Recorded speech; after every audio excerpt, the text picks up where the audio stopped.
शहरी बात, शहरी हाल में एक चीज देखी जा रही है कि जैसे एक फिल्म लॉन्च हो रही है बाला साहब ठाकरे के ऊपर, तो तमाम सारे उसके जो भी डेट्स के उस डेट्स पर जो दूसरी फिल्में लॉन्च हो रही थी उन्होंने उसमें कई लोगों ने कहा है कि हम डेट्स चेंज करके दूसरे समय रिलीज करेंगे, उस समय में नहीं रिलीज करेंगे। किस तरीके से देखिए, फिल्म की जो रिलीज होती है वो हर प्रोड्यूसर चाहता है कि अपनी फिल्म जो है वो अच्छे डेट पर रिलीज है, और हर प्रोड्यूसर ये भी चाहता है कि जब कोई बड़ी फिल्म आ रही हो उसके साथ क्लैश ना हो। मुझे लगता है महाराष्ट्र में बाला साहब से बड़ा कोई स्टार नहीं होगा, तो कोई उस दिन उनके साथ क्लैश नहीं करना चाहेगा। तो ये बहुत नॉर्मल चीज़ है, मुझे लगता नहीं कि इसमें कोई सरप्राइज होना चाहिए उनको। उनकी फिल्म आ रही है, जाहिर है महाराष्ट्र में सब लोग देखना चाहेंगे, तो कोई प्रोड्यूसर क्लैश अपने आप नहीं करना चाहेगा। मंत्रालय है, पॉलिटिकल सवाल नहीं होगा तो इनकम्प्लीट होगा। पहले आपके यहाँ से एक बयान आया था असहिष्णुता वाली बात, नसीर जी के यहाँ से इस तरह से बातें आ रही, अब आप क्या फील कर रहे हो? क्या है ये, इसका मैं इतनी दफा जवाब दे चुका हूँ, तो आप अगर मेरे स्टेटमेंट पढ़ लेंगे तो आपको उसमें जवाब लहान मुलातील लठ्ठपणा हा विषय सद्यस्थितीत संपूर्ण जगामध्ये एक गंभीर विषय बनत चाललेला आहे। खाण्यापिण्याविषयीच्या सवयी, दैनंदिन जनचर्या, आधुनिक जीवनशैली याच्यामुळे लहान मुलांमध्ये देखील लठ्ठपणा हा विषय चिंतेची बाब ठरतोय। त्यामुळे वैद्यकीय शिक्षण विभागामार्फत माननीय नामदार गिरीश महाजन साहेब यांच्या माध्यमातून यापूर्वी देखील आपणास ज्ञात आहे की फाईट ओबेसिटी या उपक्रमामार्फत लठ्ठपणा हा एक विषय महाआरोग्य शिबिराच्या माध्यमातून गोरगरीब रुग्णांमध्ये देखील याबाबत उपचार व शस्त्रक्रिया उपलब्ध व्हाव्या यासाठी हे उपक्रम राबवण्यात आला होता। आम्हाला सांगण्यास आनंद वाटेल की महाआरोग्य शिबिराच्या माध्यमातून गोरगरीब रुग्ण असलेल्या 300 पेक्षा जास्त रुग्णांवरती ही शस्त्रक्रिया शिबिराच्या माध्यमातून केलेली आहे। याच्यामध्ये हे काही पेशंट आहेत की ज्यांचे ऑपरेशन आम्ही विनामूल्य वैद्यकीय महाविद्यालयाद्वारे केलेले आहेत। वेगवेगळे पेशंट आहेत, त्याच्यामध्ये कोणी हा रिक्षावाला आहे, कोणी टायरवाला आहे, कोणी चहाची टपरी आहे, कोणी महिला घरकाम करणाऱ्या आहेत। अशांमध्ये देखील लठ्ठपणाचे जे काही प्रॉब्लेम्स होते त्याच्या शस्त्रक्रिया वैद्यकीय शिक्षण विभाग व माननीय नामदार गिरीश महाजन साहेब यांच्या माध्यमातून केलेले आहेत। हाच विषय पुढे नेऊन लहान मुलांमध्ये हा आजार यापूर्वीच जनजागृती होणे गरजेचे आहे। हे बोर्डे सरांची आणि गिरीश महाजन सरांची चर्चा झाल्यानंतर त्यावरती एक वेबसाईट साकारण्यात आली आहे आणि त्याच्यामध्ये आमिर खान सरांचा सहकार्य आम्हाला या ठिकाणी लाभलेले आहे। तर मी बोर्डे सरांना विनंती करेल की आपण याचे प्रास्ताविक व वेबसाईटची माहिती द्यायची। काढून नाही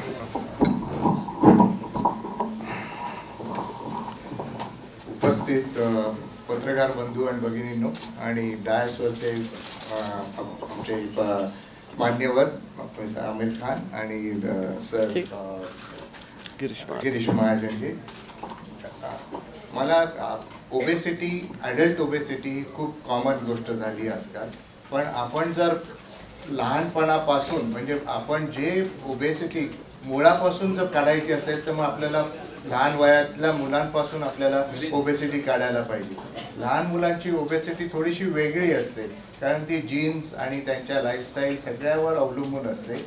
त्याच्यामध्ये आपण त्यांना कसं गायडन्स करायचं, बऱ्याचदा लहान मुलांना जर आपण जर कुठल्या डॉक्टरकडे घेऊन गेलो किंवा न्यूट्रिशनिस्टकडे घेऊन गेलो त्यांनाही पूर्णतः माहिती नसते। मी या फील्डमध्ये जवळजवळ 18 वर्ष फक्त ओबेसिटीवर काम करत असल्यामुळे मला हा एक अनुभव जास्त मिळाला की ज्याच्यातून आम्ही याच्या ओबेसिटीवर आम्ही काम करू शकतो। तर आम्ही जास्तीत जास्त कसं लोकांपर्यंत पोहोचू, भारतामध्ये महाराष्ट्र किंवा आपल्यामध्ये सगळ्यामध्ये आपण बघतो कुपोषित पण लोक आहेत आणि खूप जाड पण लोक आहेत, तर दोन्हींना आपल्याला ॲड्रेस करायचं आहे। तर हे कसं सगळ्यात बेस्ट कसं करता येईल तर त्यांनी आम्हाला येऊन भेटणं, पण प्रत्येकाला मुंबईला येऊन भेटता येत नाही, मग त्यांना आपण संकेतस्थळाद्वारे आपण ते भेटू शकतात। आम्ही ही जी वेबसाईट केली ती इंटरॅक्टिव्ह आहे, समोरच्या व्यक्तीला मी बघू शकेन, जेव्हा ही व्यक्ती डॉक्टरला पण बघते आणि डॉक्टर जेव्हा पेशंटला बघतो तेव्हा तो जो कॉन्फिडन्स असतो दोघांमधला तो वाढतो आणि मग त्यांना आम्ही चांगलं ॲडवाइस करू शकतो की त्यांना कसं पुढे करता येईल। याच्यानंतर आम्हाला या संकेतस्थळ केल्यानंतर त्यानंतर आम्हाला याच्यात सतत दर 3 महिन्याने काही प्रोग्राम्स घ्यायचे आहेत. जे अवेअरनेस प्रोग्राम्स असतील, त्यांना हे जे इन्व्हेस्टिगेशन्स लागतात आपल्याला, ते कमीत कमी खर्चामध्ये कसे होतील ते इन्व्हेस्टिगेशन्स आम्ही एका माध्यमाद्वारे करणार आहोत. यांना इन्शुरन्स कसा आपल्याला देता येईल. नमस्कार गिरीश जी, नमस्कार.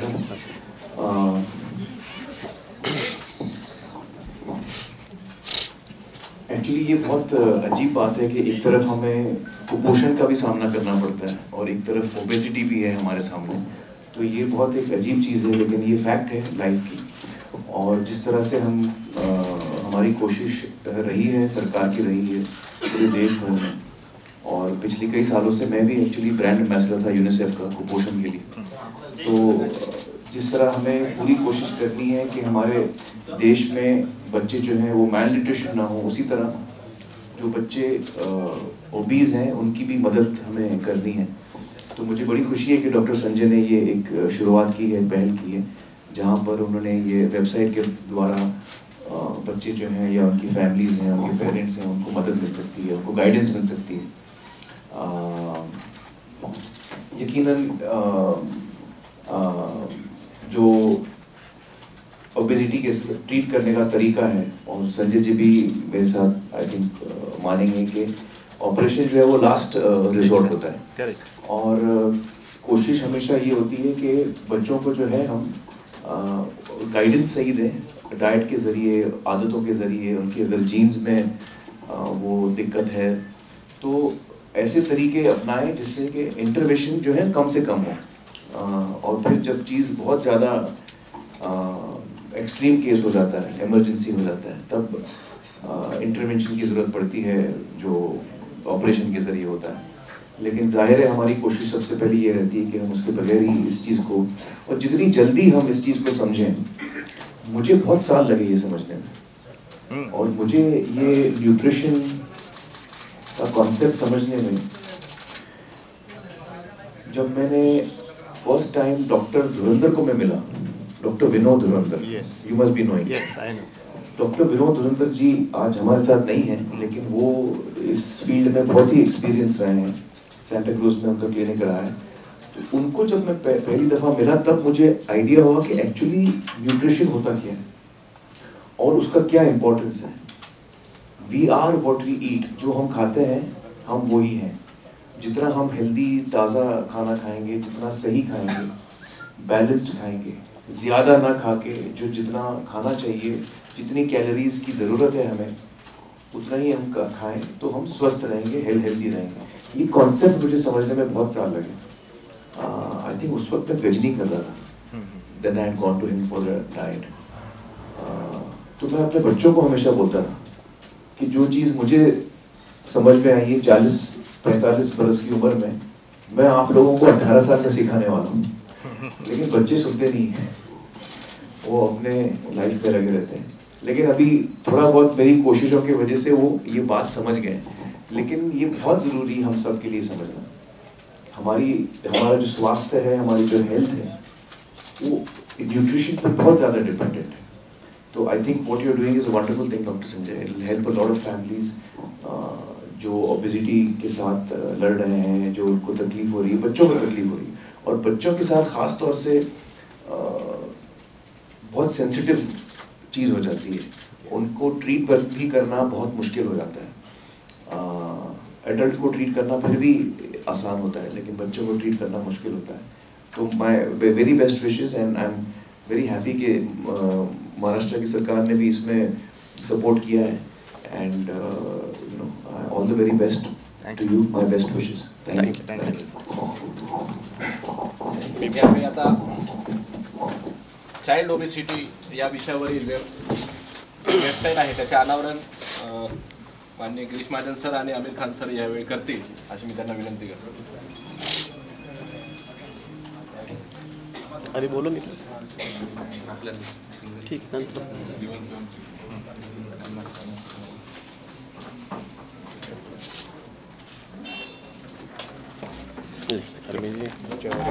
Single click. मग रिबन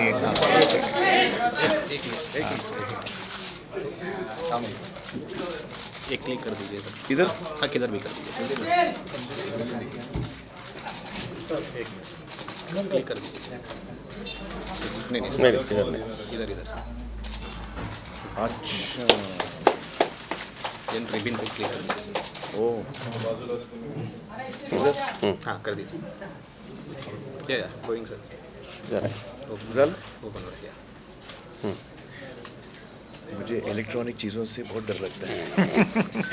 मैं पुराने ज़माने का हूँ, मुझे समझ में नहीं आ रहा. बट आपने कर दिखाया सर. टाइम भी नहीं था आपके पास. तो इथे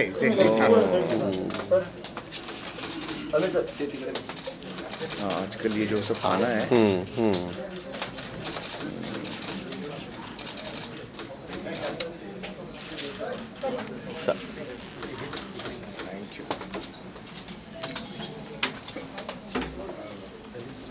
यानंतर माननीय मंत्री महोदय आपले मनोगत व्यक्त करतील.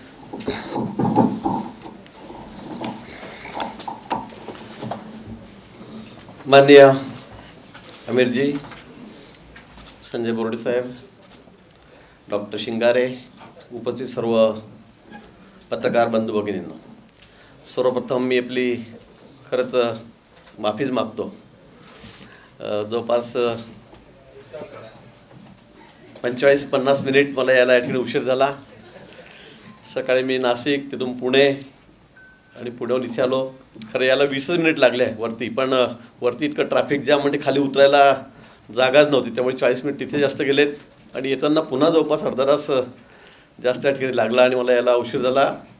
आमिरजी मध्ये वरती माझ्या कॅबिनमध्येच बसून पाऊण तास माझी वाट बघत होते. खरंच मनापासून दिलगिरी व्यक्त या ठिकाणी मी करतो. आणि संजय बोर्डे साहेब, आपल्याला खरं मनापासून धन्यवाद की आपण वेबसाईट ज्या ज्या ठिकाणी आपण त्याचा शुभारंभ केला आहे, त्याचं उद्घाटन केलेलं आहे. एक अतिशय चांगला उपक्रम. आपल्याला कल्पना आहे 2-3 वर्षापूर्वी माझ्याकडे खात्यावर लगेच आपण 4-6 महिन्यामध्ये फाईट ओबेसिटी म्हणून आपण कार्यक्रम हाती घेतला आणि दरवर्षी आपण त्या संदर्भामध्ये त्याचा वाढदिवसही साजरा करतो. त्या माध्यमातून आपल्या मेडिकल कॅम्पच्या माध्यमातून ग्रामीण भागातसुद्धा खरं म्हणजे ओबेसिटीचं प्रमाण हे आधी प्रौढांमध्ये जास्त होतं, पण तो आता जर आपण बघितलं तर लहान मुलांमध्ये सुद्धा, म्हणजे जागतिक आरोग्य संघटनेचा जो या ठिकाणी रिपोर्ट आहे माझ्याकडे आलेला, गेल्या 5 वर्षामध्ये जवळपास 22% मुलं असेल सरासरी ॲव्हरेज 22% की या ओबेसिटीचे शिकार आहेत. आणि म्हणून दिवसेंदिवस ही संख्या मोठी वाढते देशामध्ये, जागतिक पातळीवर. प्रौढांप्रमाणेच आता मुलांमध्ये सुद्धा ही संख्या ज्या प्रमाणात ज्या झपाट्याने वाढते आणि त्यामुळे या संदर्भामध्ये काहीतरी केलं पाहिजे. या मुलांना मार्गदर्शन झालं पाहिजे, त्यांच्या पालकांना मार्गदर्शन झालं पाहिजे. आणि म्हणून बोर्डे साहेबांनी या ठिकाणी ही वेबसाईट आपल्यासमोर आणलेली आहे. निश्चित महाराष्ट्रातच नाही तर देशभरामध्ये, जगभरामध्ये सर्वांनाच याचा एक चांगला उपयोग, फायदा या वेबसाईटच्या माध्यमातून या ठिकाणी होणार आहे. पूर्वी शहरी भागामध्येच हे प्रमाण जास्त होतं, पण तो आता मी मेडिकल कॅम्प घेतो त्यात आम्हाला असं दिसून आलं की ग्रामीण भागातसुद्धा हे प्रमाण मोठ्या प्रमाणात त्या ठिकाणी आहे. आणि या मेडिकल कॅम्पच्या माध्यमातून शासनाच्या योजना आहेत, CSR आहेत, या सर्वांच्या माध्यमातून आम्ही अनेक ऑपरेशन्स, मग प्रौढ आहेत, लहान मुलं आहेत, यांची या ठिकाणी करतो आहे. खरं म्हणजे ऑपरेशनला खर्चसुद्धा जवळपास 4-5 लाख रुपये, 6 लाख रुपये या ठिकाणी येतो. आणि म्हणून सर्वसामान्य माणूस असेल, गरीब माणूस असेल तर परवडणारा नाही. आणि म्हणून त्यासाठी शासनही सर्वतोपरी मदत करत आहे. आपण या ठिकाणी जर बघितलं तर ग्रामीण भागामध्ये सर्व मजूर वर्गच जास्त आहे, शेतकरी आहेत, सर्वसामान्य आहेत. आणि मग आपण असं म्हणू की खाण्यामुळेच हा आजार होतो की काय, परंतु आमिरजींनी सांगितलं की ते नुसतं खाण्यामुळे नाही आहे. साहेबांच्या डॉक्टरांनी सांगितलं की ते खाण्यामुळेच नाही आहे, तर एक वेगळी हेरिडिटी पण असू शकते, एक वेगळी जीन्सचा परिणाम असू शकतो. नुसतं लहानपणापासून मुलगा खातो म्हणून तो ओबेसिटीचा शिकार आहे असं समजण्याचं अजिबात कारण नाही. पण तो कुठल्या कुठल्या आजारामुळे त्याच्यामध्ये वजन वाढत असतं, चरबी वाढत असते आणि त्यामुळे हा आजार या ठिकाणी झालेले आहेत. पण तो वेळेत जर त्याचं निदान झालं, म्हणजे वेळेत निदान होण्यापेक्षा वेळेत जर आपण इलाज केला, उपचार केला, तर पुढे होणारे जे संभाव्य धोके आहेत ते या ठिकाणी टळू शकतात. ओबेसिटीमुळे पुढे कॅन्सरचं प्रमाण वाढलेलं आहे, हृदयविकाराचे रोग त्या ठिकाणी वाढत आहेत, शुगर जी आहे ती सुद्धा त्या ठिकाणी वाढत असते, म्हणजे अनेक आजार त्यात होतात. आणि भारतामध्ये तर म्हणजे शुगरची फॅक्टरीच आहे आपली, असं म्हटलं तर हरकत नाही. इतके शुगरचे पेशंट आपल्याकडे जेवढे आहेत जगामध्ये तेवढे दुसऱ्या देशात कुठेच नाहीत. आणि म्हणून मला वाटतं वेळीच या गोष्टींची दखल घेतली गेली तर मला वाटतं त्याचा चांगला परिणाम या ठिकाणी आपल्याला बघायला मिळेल. बोर्डे साहेबांनी अतिशय एक चांगला उपक्रम या ठिकाणी हाती घेतलेला आहे. आज आपण याची कारणं शोधत असताना आपण बघतोय की मुलांमध्ये, लहान मुलांमध्ये का होतं आहे. आजकाल आपली जीवनशैली अशी बदललेली आहे, खानपान इतकं बदललेलं आहे. आपण जे सगळं आज खातोय लहान मुलांमध्ये, विशेष करून शहरी भागामध्ये, हे खरं हा एक चर्चेचा विषय होऊ शकेल, खावं नाही खावं, काय खाऊ नये म्हणून. परंतु आजकाल मैदानी खेळापासूनही मुलं लांब चाललेत. एक तर अभ्यासाचं प्रेशर त्यांच्यावर, दप्तराचं ओझरीच्या पाठीवर, आणि त्यातला वाचलेला वेळ असेल तर मग तो टी व्ही, कॉम्प्युटर आणि मोबाईल. आज मला सांगायला हरकत नाही, माझा नातू 1.5 वर्षाचा आहे, तो मोबाईल बघितल्याशिवाय, त्यातले पिक्चर बघितल्याशिवाय, कार्टून शो बघितल्याशिवाय कधी जेवत नहीं. खाना ही नहीं खाता है वो, कभी नहीं. एक बार भी मैंने इसे देखा नहीं, उसको मैं बहुत कम देखता हूँ. पुणे में मेरी लड़की का लड़का है, लेकिन मोबाइल में देखे बगैर वो कभी खाना ही नहीं खाता और 1 घंटा 2-2 घंटे उसी में खेलते रहता है. उसको सब हँडल करते आता मोबाईल. 1.5 साल का बच्चा आहे. पण जे लहान मुलांना सुद्धा हे प्रमाण एवढं वाढलं आहे की हे बघितल्याशिवाय ते सुद्धा जेवत नाही. आणि हे असं प्रमाण 80% जवळपास आहे, मला असं बघायला मिळालं. शहरी भागात तर सगळीकडे लहान मुलांना आता आई काय करते, रडतोय ना, ते लावून दिलं त्याच्यावर की तो मग खेळत बसतो त्याच्यावर. हे सर्रास झालेलं आहे. आणि त्यामुळे मैदानी खेळापासून मुलं दूर झालेले आहेत, शारीरिक व्यायाम त्यांना मिळत नाही, आणि त्यामुळे असे आजार दिवसेंदिवस वाढत चाललेले आहेत. मला वाटतं की त्याचा फायदा समाजातील एक मोठ्या घटकाला या ठिकाणी होणार आहे. साहेब, शासन आपल्याबरोबर आहे. आमच्याकडून जे जे काही करण्यासारखं असेल ते निश्चित आम्ही या संदर्भामध्ये करू. जी मदत शासनाकडून हवी असेल ती या ठिकाणी करू. ऑपरेशनचे जर आपले काही पेशंट असतील तर त्यांना शासकीय मदत काय करता येईल, CSR मधून काय करता येईल. कारण आपण, आपल्या सर्वांना कल्पना आहे की आपण 1.5-2 लाख लोकांचे ज्यावेळेला मेडिकल कॅम्प घेतो, 25-30 हजार लोकांचे, शेगावचे जवळपास आपण 25,000 लोकांचे ऑपरेशन करतो आहोत. गेले आपला मोठा कॅम्प आहे. वाटतं यातून जे असे मुलं आपल्या निदर्शनास येतील, निश्चित आपण त्या संदर्भात शस्त्रक्रिया करावी लागली ते अंतिम आहे. पण उपचार तर आपण करूच, पण इलाजच नसेल तर शेवटी ऑपरेशन करावी लागतात, शस्त्रक्रिया करावी लागतात. ती सुद्धा निश्चित शासनाच्या मदतीने, CSRच्या मदतीने अनेक सामाजिक संघटना आहेत त्यांच्या मदतीने आपण या ठिकाणी करूया. आपल्याला या उपक्रमाबद्दल मनापासून शुभेच्छा देतो. अमीरजींनी मोठा पुढाकार एक क्षेत्रामध्ये घेतलेला, या बाबतीमध्ये घेतलेला आहे, ते या ठिकाणी आलेले आहेत. त्यामुळे त्यांचे मनापासून या ठिकाणी मी आभार व्यक्त करतो. पुन्हा उशीर झाल्याबद्दल पुन्हा मनापासून या ठिकाणी मी दिलगिरी व्यक्त करतो. धन्यवाद. जय हिंद, जय महाराष्ट्र. हां हां, एक मिनिट, एक मिनिट हो गया. हां,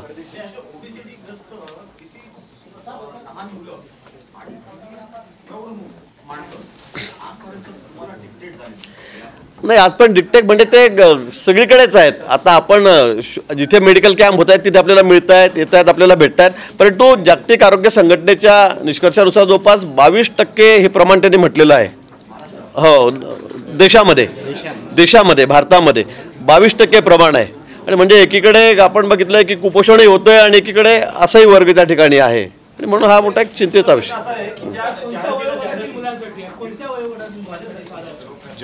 जनरली असं असतं की आपण लहान मुलांमध्ये 2 वयोगट करतो, 5 ते 10 वर्षाचे मुलं आणि 10 ते 15 वर्षाचे मुलं. हे 5 ते 10 मध्ये आपण चाइल्ड म्हणतो आणि 10 ते 15 मध्ये ॲडोलेसन्स म्हणतो.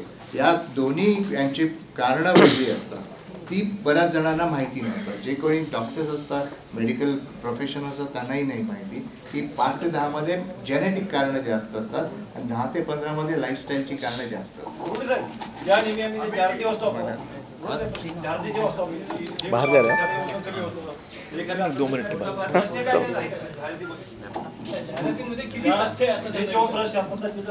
नाही, असं आम्ही जाहिरातीतले कुठलेही औषधं, कुठलाही चांगला रेग्युलर शिक्षण घेतलेला डॉक्टर कधी प्रोटेक्शन कैसे चल रहा है?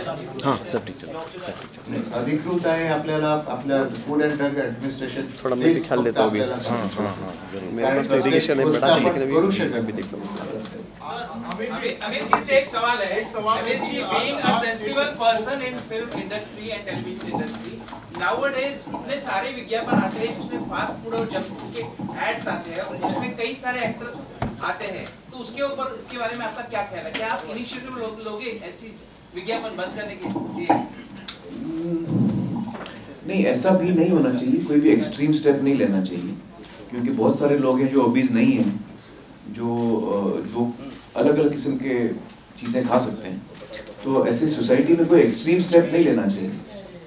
और हमें ध्यान रखना चाहिए, एक अंडरस्टैंडिंग होनी चाहिए, एक इंफॉर्मेशन एंड नॉलेज होनी चाहिए कि ओबेसिटी क्या है, और उसको हम अगर पहले से समझें तो हम उससे हम बहुत पहले बच सकते हैं।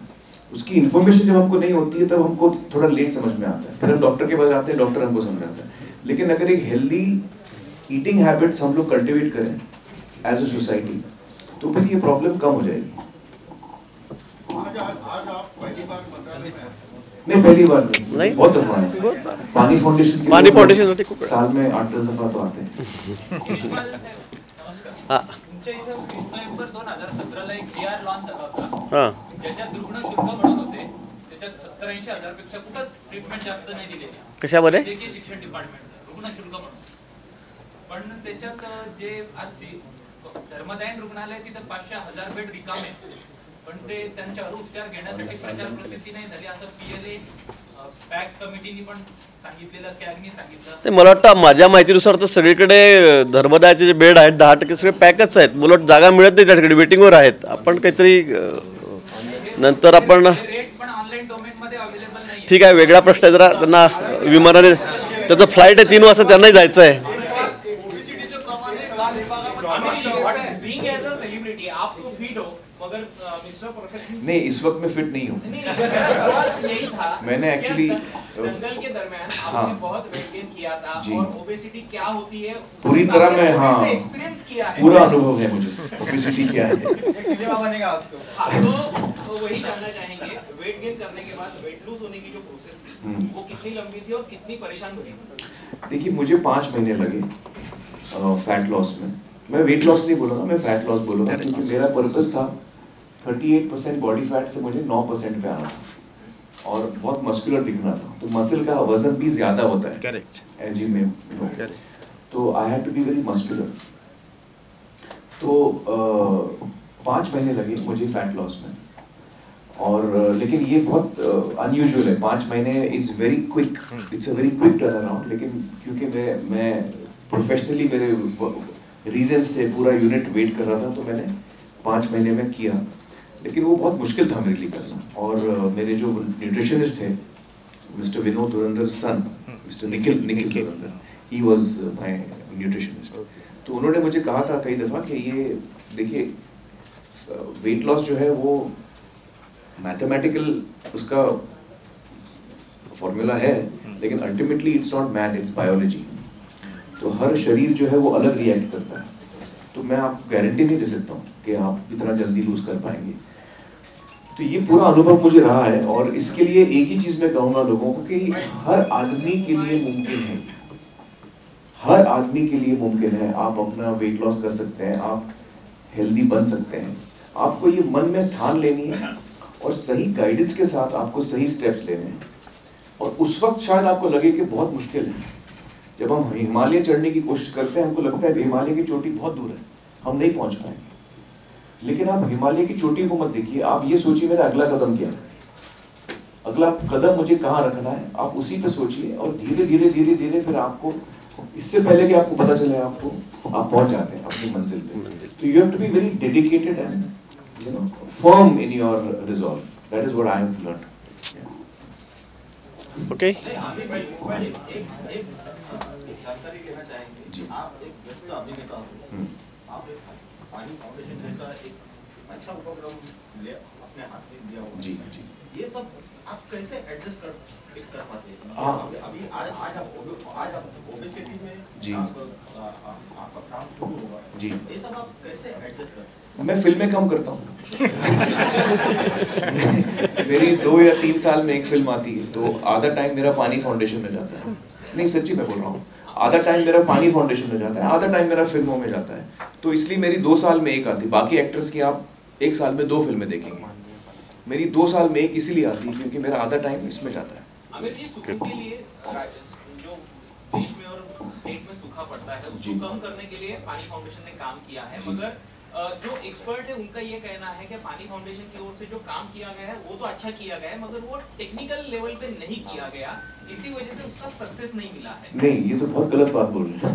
एक तो हम लोग टेक्निकली बहुत साउंड किया है हमने हमारे जो टेक्निकल एक्सपर्ट्स हैं हमारे साथ, WOTR करके ऑर्गेनाइजेशन है जो पिछले 25-30 साल से काम कर रही है इस क्षेत्र में। तो हमारा साइंटिफिकली हम लोग बिल्कुल गलत नहीं कर रहे हैं, और ये भी गलत है कहना कि हमको सक्सेस नहीं मिला। हमको बहुत सक्सेस मिला है। आपको मैं लेके चलता हूँ जहाँ हम जिन गाँव ने हमारे साथ काम किया है और उन्होंने वाटरशेड मैनेजमेंट का इस्तेमाल किया है, उनके यहाँ बहुत उनको फ़ायदा हुआ, बहुत ज़्यादा फ़ायदा हुआ। तो ये गलत बात है आपकी कि सक्सेस नहीं हुआ, सक्सेस हुआ। जहाँ तक बारिश का सवाल है, देखिए इस साल बहुत कम बारिश हुई है, और अगर हमको ये क्लाइमेट चेंज का ये हम लोग शिकार बन रहे हैं इस वक्त, और अगर इसमें हमें परिवर्तन लाना है तो उसके लिए सिर्फ वाटरशेड मैनेजमेंट काफ़ी नहीं है, आपको ग्रीन कवर क्रिएट करना पड़ेगा दोबारा। जब आप ग्रासलैंड्स क्रिएट करेंगे, जब आप फॉरेस्टेशन क्रिएट करेंगे, जब आप ग्रीन कवर पेड़ लगाएंगे लाखों की तादाद में, तब बारिश जो है वो एक बार फिर थोड़ा और डेफिनेट, हर साल इतनी बारिश आएगी हम थोड़ा और डेफिनेटली कह सकते हैं। इस वक्त चूंकि हमने नेचर के साथ इतना खिलवाड़ किया कि अब वो हमको उसको भुगतना पड़ रहा है। And to reverse that there is only one way, you have to create forest, that is the only way. Thank you sir much.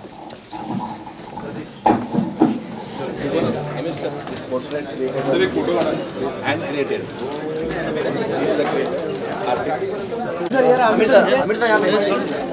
Sir इकडे सर